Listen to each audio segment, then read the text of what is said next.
Alors, que faire lorsqu'on a des cas de délivrance qui, ma foi, on n'arrive pas à finir une délivrance.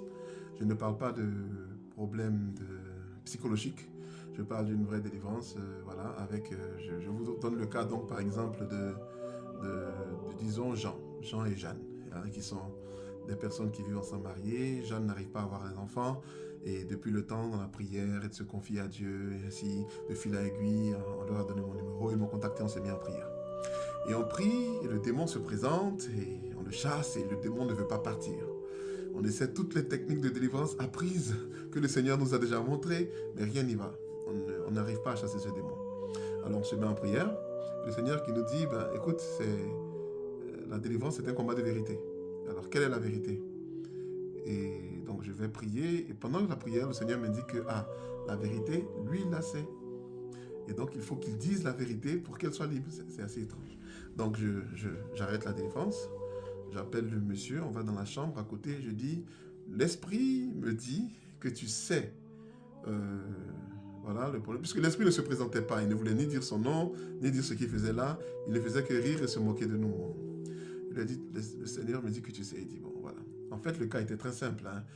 Lui avait une amie, une petite sœur dans le quartier quand il était jeune, qu'il a présentée à sa femme. Et comme ils n'ont pas d'enfant, lorsque la petite sœur est tombée enceinte, sa femme a décidé vraiment de prendre cet enfant-là comme voilà, son propre enfant et s'en occuper et tout. Sans savoir que c'était lui le vrai père de l'enfant. Puisque une chose menant à l'autre, il s'est retrouvé avec la petite fille, avec sa petite sœur du quartier, et ils ont eu un enfant. Bon, la femme ne sait pas, elle s'occupe de l'enfant comme toujours. Lui le sait.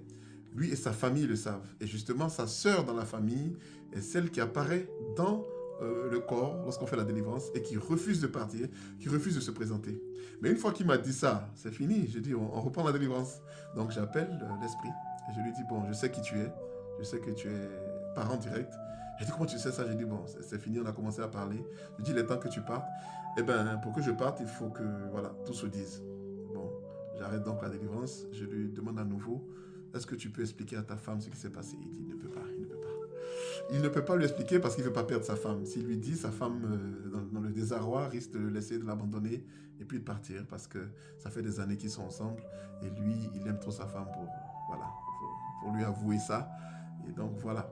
Alors, l'esprit refusant de partir, je ne sais pas ce que vous auriez fait, je ne l'ai pas dit. Je n'ai pas dit à madame, je lui ai dit, c'est toi qui dois le dire à madame parce que si je le dis, on dira que voilà, c'est les hommes de Dieu qui cassent les couples, c'est les hommes de Dieu. Bon, je lui dis, dis-le à ta femme, j'ai mis la pression, mais il a refusé.